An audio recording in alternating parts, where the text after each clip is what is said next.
Hello, everyone.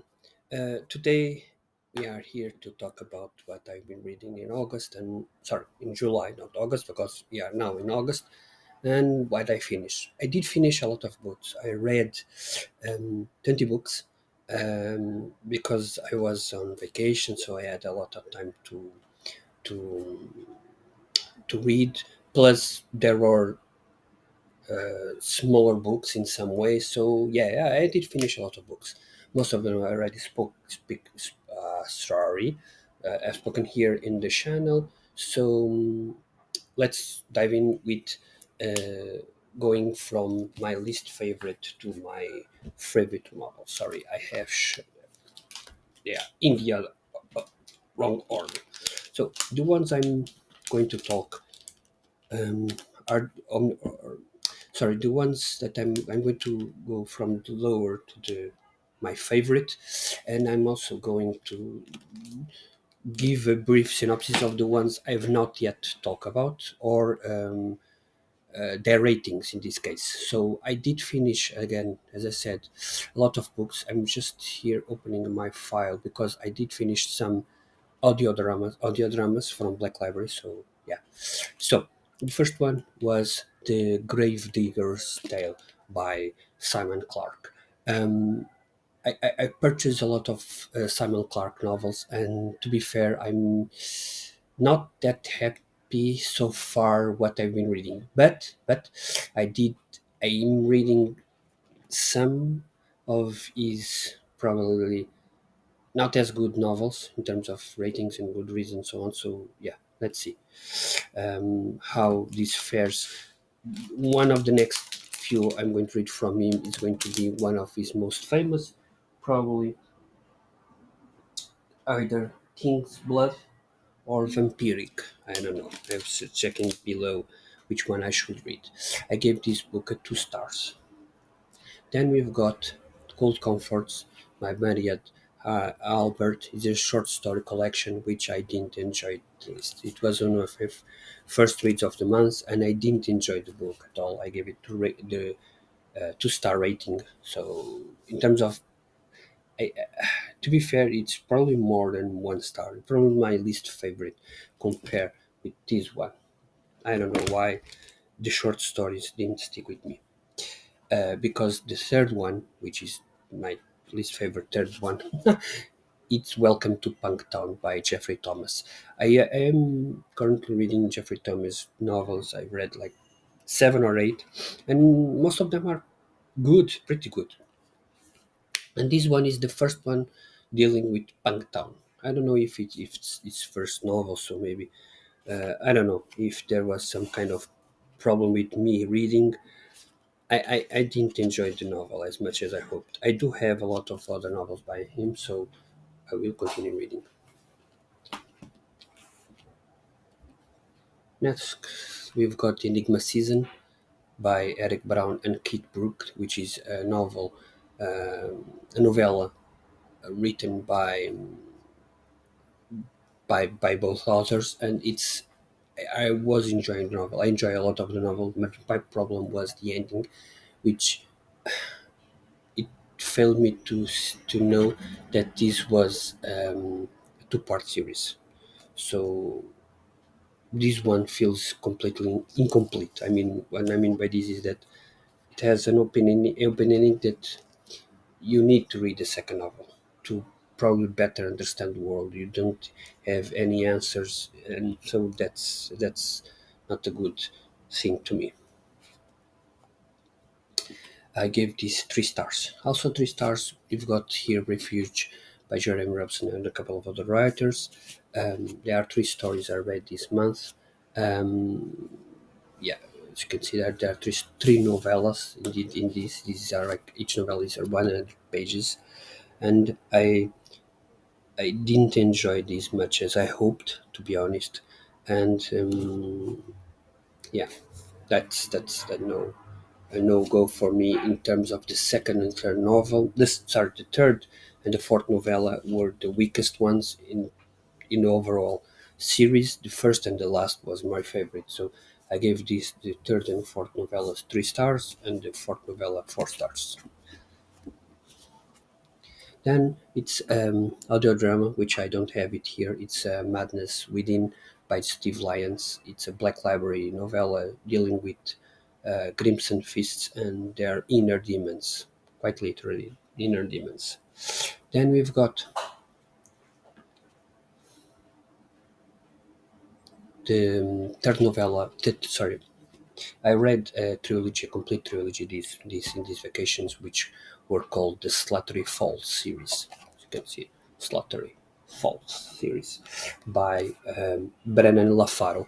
I did enjoy this one, the series overall, but this one was the third novella. Great cover, by the way, but I didn't enjoy this much as I hoped, and to me it felt a bit flat. I hoped for a bit more on the series, um, but the telenovela. I think that just to speak a bit more about the series, since I've not shown anything by them, right? I've no I've made a brief video about them. Basically, we have got a series of three novellas that could be a full-length novel in three time periods. So one, and then the other is like 5 years after, and then a couple of 10 years after, something like that. And you've got this house that is being haunted by some kind of person. We don't know in the beginning much about it, and they are investigating these three friends, and something happens, and the novella, basically the first novella is basically the first investigation. You don't know much about it, so it's more obscure, but it's more interesting for me in my regard. I really enjoyed the first interaction of learning about the house, the ghost, and so on. The second one deals with trying to go back to that house and deal with it, deal with that ghost that didn't disappear, and it's plaguing their dreams, mind, and even their daughter. The third one deals with a time lapse that it's 10 years after they've been stuck there, and now they are returning and they have to finish the ghost. I'm not going to go much further on this because it's spoiler, but it's a good series. If you want to read them, I believe you can read this one in one go. If you are English, then I guess so. It's 140 pages. I did read it in one day, each day, because I was on vacations, and it reads quite fast. To be honest, the font is not that small. Price, it's around €9 each book, which you could have a full-length novel for probably €15 and so on. But whatever, it is what it is. But they are good covers. They have great illustration. I enjoy it. I enjoy the series, but this one felt a bit. I didn't think that this novel was needed, to be honest. Yeah, that's my take. I gave it a 3.5 stars. Then we have got Ancient Code. Don't want to dwell much on it. I already spoke about this. I gave it a 3.5 stars. Again, I didn't enjoy the investigation, but I didn't enjoy some parts of the novel, and the ending was my least favorite. You can read this in very fast. As you can see, there are a lot of spaces there. You can read this probably in one day without any problem. Then we've got Decimated Dreads, Dreams, sorry, not Dreams, Dreams, which is the second novella on that Slattery Falls series that I've spoke. I've got the 3.75 stars, and Slattery Falls, which I gave 4 stars, basically. A low 4 stars, but 4 star nevertheless. Okay, it's the smallest one, and each one gets a bit bigger. Then we've got 4 stars for Vagrant by Peter Newman. I did finish this month, so I'm counting this month, this novel. It's a good epic, not epic, but a good fantasy novel that deals with a post-apocalyptic scenario mixed with dark fantasy, mixed with some. humor elements. I enjoyed. I'm considering if I should read the second and the third. I think I should. To be honest, I'm contemplating on it. Then we've got a couple of books that could be in any way, which is We Remain, Jacqueline, Druga, and Darknet by John R. Little. They have the same ratings because I don't give usually third stars or four stars. I give it one and out of 100, and these ones both have 78. They are this one are this one is a post-apocalyptic scenario about a comet that, well, deals with hurt, something very awful. I'm not going to to go much further on this because I've got in my previous videos I talk about this book. I really enjoy this. I mean, really enjoying Jacqueline Druga stuff.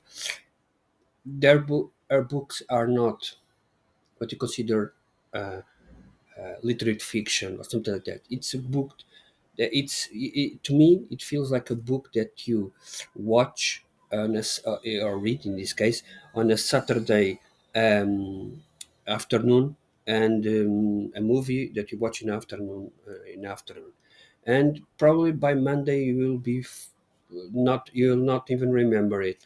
I believe she's like the person that writes the movies for Sci-Fi Network.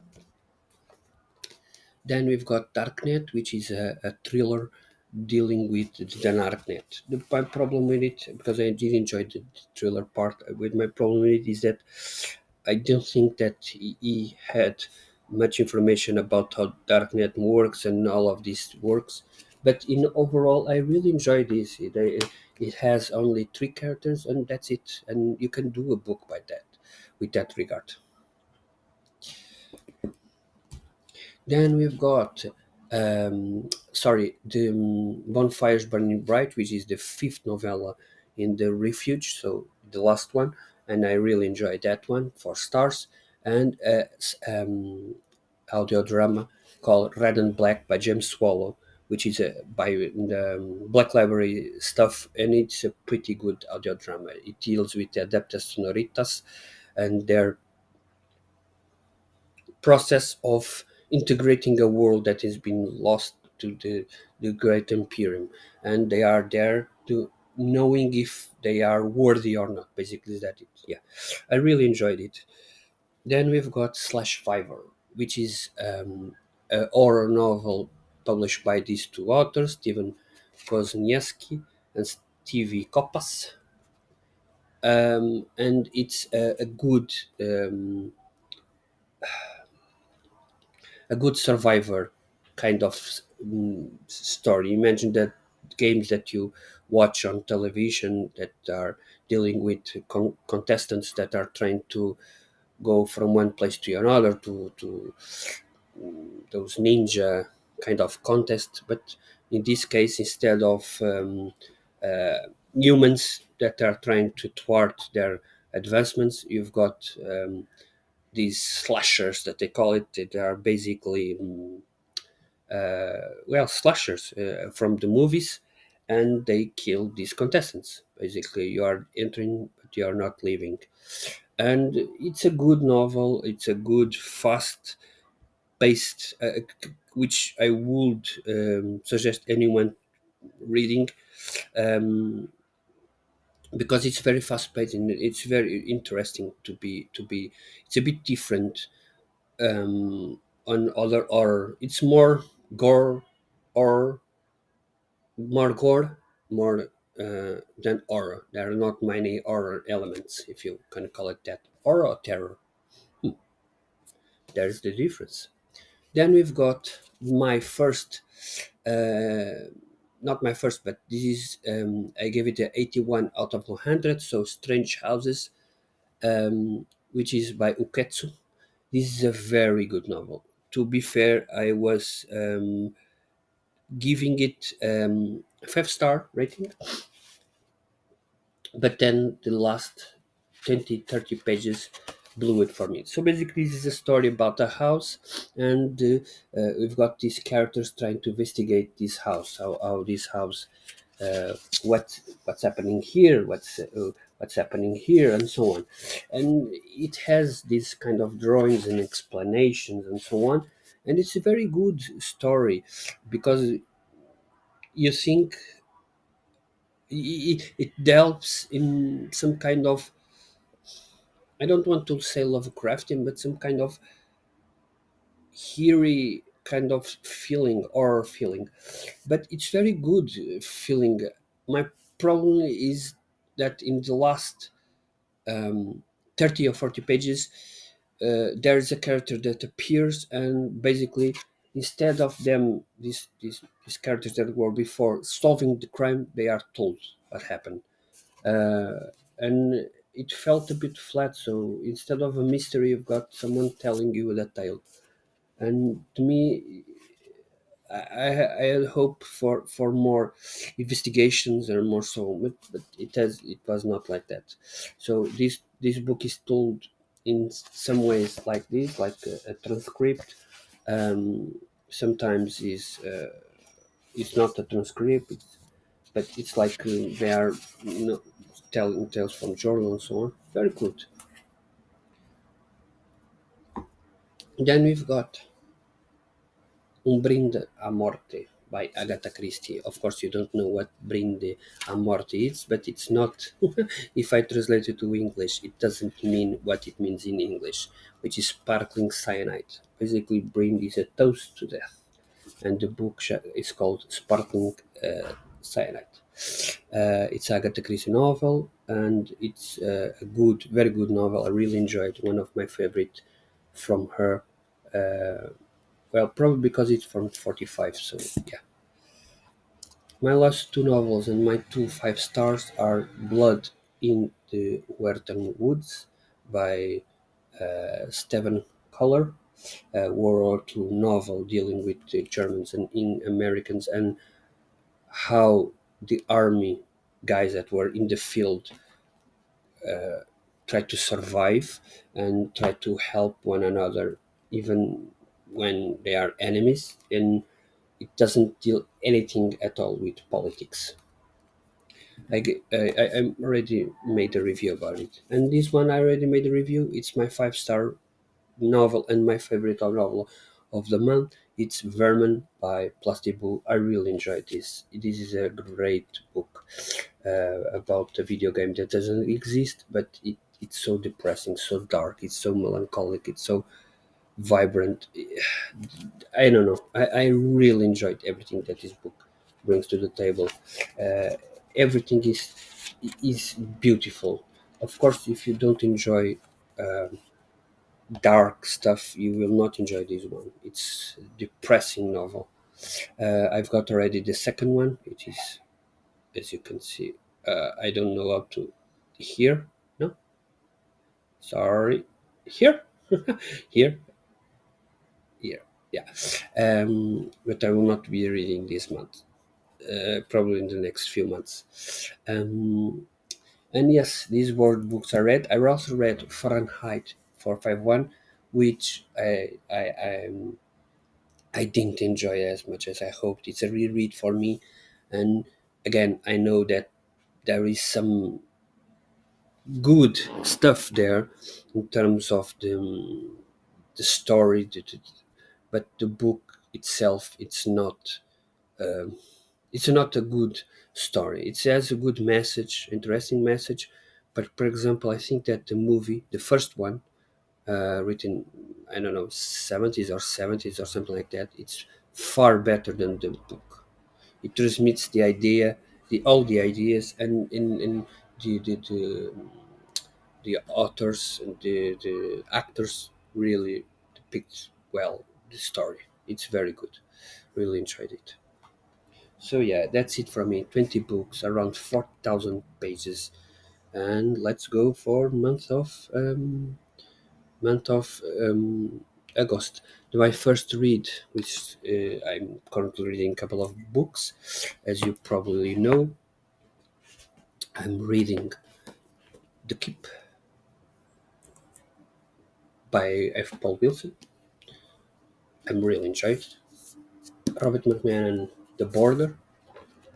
Yeah. quarter, and I'm reading The Ruins, the X Files book by Kevin J. Anderson, which I'm really enjoying. This reads like a episode guide, and this is the first one I really connect with both Scully and Mulder, which is interesting. So yeah, that's it from me.